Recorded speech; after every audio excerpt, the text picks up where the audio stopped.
Good morning. This is Joanne Fine from United Way of Central New Mexico. Welcome to the webinar on family violence in the workplace.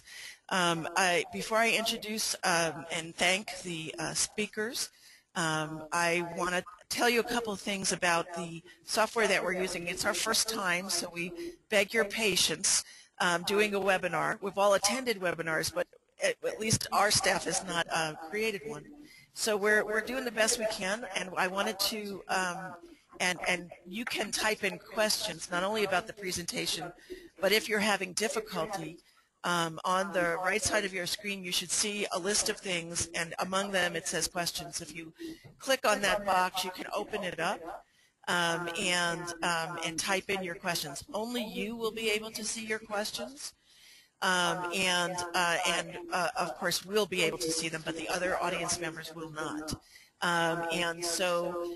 We will be on staff here. We will be, as the speakers are speaking, we will be collecting your questions and making them visible to the speaker.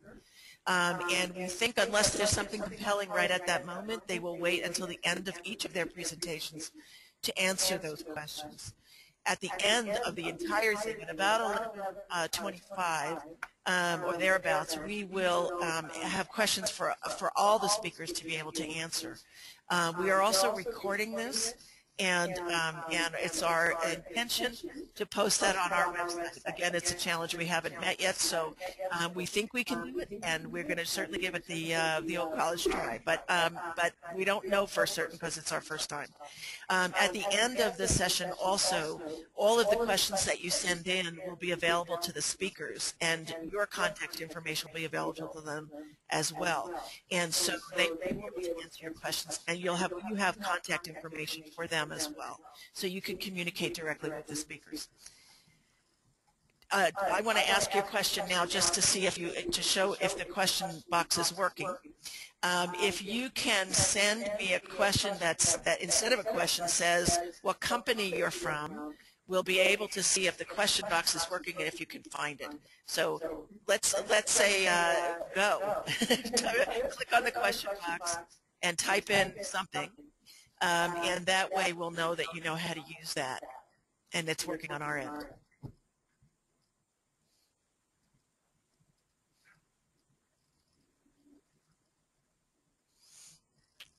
We have somebody here.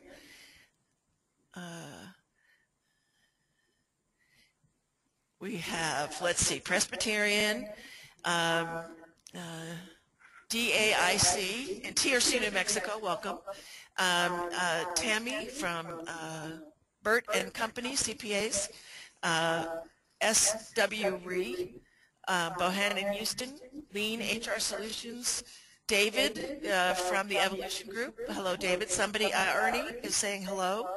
Wilson and Company. So it looks to me like a Bank of America, LMC. So we have a bunch of people here on the line. Oh, there's somebody from Illinois. Welcome, Gary. So we can see your questions, and thank you for our little test. Our first presenter is Karen Wyman, and she is from the Mexico Domestic Violence Coalition Against Domestic Violence. She is their trainer. She's the director of training, and she will speak first. And following her will be Whitney Warner, who is from Moody and Warner. It's an employment law firm, and they are giving us. She will be giving us information about how this affects you legally as a company, what your legal obligations are, responsibilities, etc.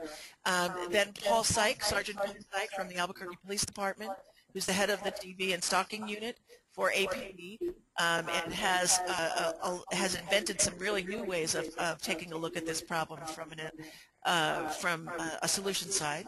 And also Sergeant Mike Archibek, who is from the Albuquerque Police Department, and will be talking about critical incidents at your workplace and what those, how do you prepare your employees in advance of an event, so that they are best positioned to make decisions on the fly as they have to if a traumatic event happens. And so we've done this a couple of times. Some of you may have seen us do this live. And we are interested in all of your feedback on how we can make it better. For right now, I want to welcome you. Thank you. United Way is grateful to you for showing up and for having your interest in your employees who may be experiencing domestic violence. And with that, I'm going to turn it over to Karen.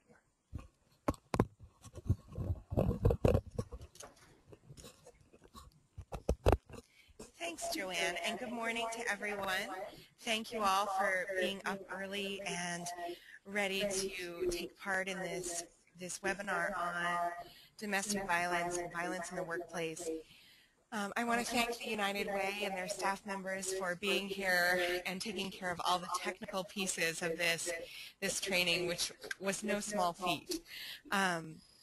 And I'll do my best to speak slowly. It's a little tricky without an audience here in front of me, so if I'm going too fast or there are questions, please do use that question box to let us know that.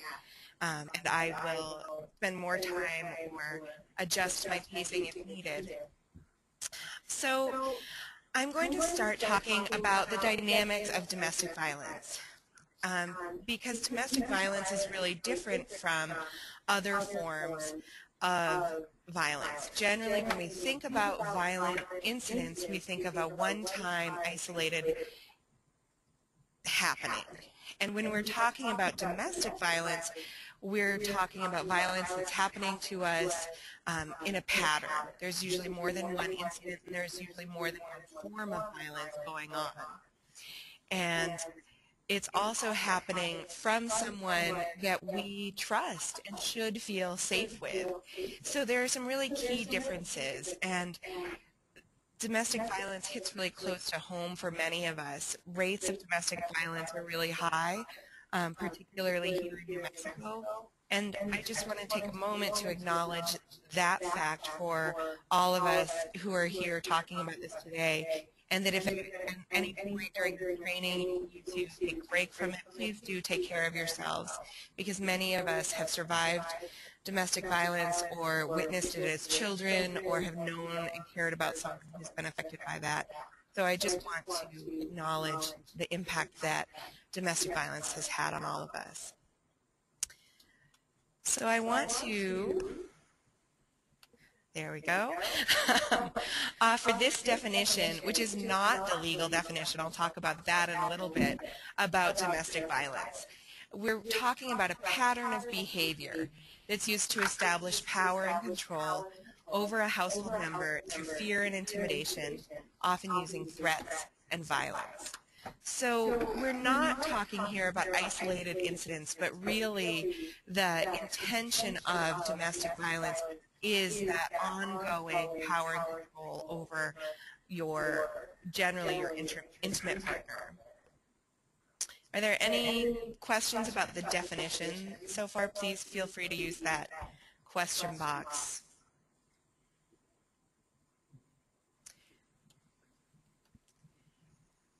So one of the ways of thinking about domestic violence is to think about this wheel of different tactics that an abuser might use over their victim. And so if you can imagine the victim of domestic violence in the center of this wheel, with all of these tactics potentially being used against them, you can imagine that even if you take away some of those outside circles, it's still really challenging for the victim to escape that situation. And I'm going to go through the various tactics starting at the top with coercion and threats. So when we think of threats, there are a number of different kinds of threats that an abuser can use against their victim. There are the obvious threats that we think of, threats to your physical safety and your possessions, those kinds of things. Threats can be also made against children, against pets, and against the abuser themselves. They may threaten to harm or kill themselves as a way of maintaining that power and control over their victim.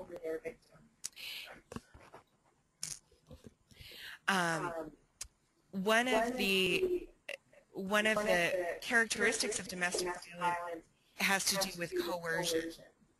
And coercion is really the difference between giving consent to something where you feel like you really have an option versus submitting to something because there aren't really um, other good options. So it's sort of do this or else. And so you don't have a real choice there. And victims are often facing that in a number of different ways in their relationship. Intimidation also can take a number of different forms, and it can include everything from a look that sends a very clear message to stop what you're doing to comply with the abuser's expectations. And I'm going to pause for just a moment to say that the PowerPoint presentations will be available on our website after the they may even be up there now. They are up there now. We'll send them information. Great. They will be up there now. And I also had a question about that often comes up about why doesn't she leave, and we will be getting to that as well. So when we're thinking about intimidation, we're thinking about all of the ways that an abuser demonstrates power and control. And this can be anything from punching the wall, to slamming things around, to breaking objects, to blocking the entrance or exit so that the victim can't leave, and using their physical presence to send the message that they're the one that's in control. And the cycle of domestic violence is often punctuated by incidents of physical and sexual abuse. Abusers will generally try to use non-physical ways of controlling their partner until those non-physical ways don't work anymore, and they have to resort to physical and sexual abuse. And that sexual abuse can happen even in the context of marriage. Sometimes there's this myth that if you're married, that you have the right to have sex with your partner at any time, and that's not true. You still need to get that consent for each and every sexual act. A really powerful tool of abusers is isolation. The more isolated the victim is, the more dependent they are on their abuser, and so abusers often try to keep their partners from places where they seek support, whether that's restricting their access to the workplace, or not allowing them to go to church or see their family or get together with friends. That effectively limits their access to forms of support outside of the abuser. And at the bottom of this, we have sort of the top 3 techniques of abusers to excuse the abuse that they're committing. The first is to deny that it's happening at all. You might hear things like, you don't know what you're talking about, I never did that, you must have been drunk. All of those kinds of things to deny the reality of the choice to use abuse and power and control. And then if that denial doesn't work, then they might minimize and say, well, it wasn't really that bad. I didn't hit you with a closed fist. It was just a slap. It only happens when I'm drunk, or it only happens when I'm not making work. All of these things are designed to make the acts of violence seem smaller and not such a big deal. And then finally, blaming is when abusers turn the situation around and hold victims responsible for the abuse that the perpetrator is committing. And so they might say things like, I wouldn't have had to hit you if you hadn't burnt dinner, or if the kids had been quiet, this never would have happened, those kinds of things. And these 3 things together, combined with other tactics, can really make a victim question their sense of reality and their perception of what's really happening. They may start to ask themselves, do I really know what happened? Is the abuser right about this? Maybe I am crazy. And that can be a really powerful thing, particularly if it's in conjunction with emotional abuse that says to the victim, you're not worth anything, you're foolish, you're stupid, those kinds of things, which a lot of victims report happens throughout their relationships. I'm going to come back to using children and skip to domination. Often what we're seeing is abusers exercising their power throughout the relationship, and often that power is backed up by the institutions that are in place to help a victim. And so an abuser might say, yeah, go ahead and call the police. They're not going to believe you. They're not going to do anything. Tell your HR department. What are they going to do to help you? Go to your supervisor. So there's this idea that not only is this abuse happening in your home and in your intimate relationship, but abusers often use societal structures to protect the secrecy of what they're doing. And going up one more to economic control, and this is probably what many of you may have a little window into through your roles as employers, is that their paychecks may be taken by the abuser. They may not have access to their income. They may not be allowed to work, or an abuser may interfere with helping them get to work, providing transportation, something like that, and may interfere with their work performance sometimes and call the workplace repeatedly, which then employers get frustrated about and ask the victim to take care of, make that stop, but they're stuck in that situation of not having control over the abuser's actions, and the stakes get remarkably high there because they're worried not only about their safety but about their job security. Going back to using children, I have a little thing that's supposed to show up that's not. So, sorry, I'm having a little technical issue. I don't seem able to advance the slide. Okay, thank you. So when we think of using children in domestic violence, often the immediate thought is direct abuse of the children, and that can certainly be a piece of it. There can be threats or actual violence against the children, but it can also be criticisms of parenting skills, threats related to child custody, and undermining the victimized parent's authority. And as those of you with children are well aware, this can be a powerful tool in the hands of abusers, and often what we hear from victims is that when they decide to flee the situation, it's because they're afraid of the effects that witnessing that domestic violence or experiencing the domestic violence firsthand will have on their children. So I know that's a lot of information. Please do use that question box if anything is confusing or you want more information about anything there, and I'll do my best to answer those. So we have some dynamics going on in a relationship in which someone chooses to use violence, in which the abuser feels entitled to the power and control over the victim. They feel like that's their right. And the victim is forced to change behavior in response to that abuse.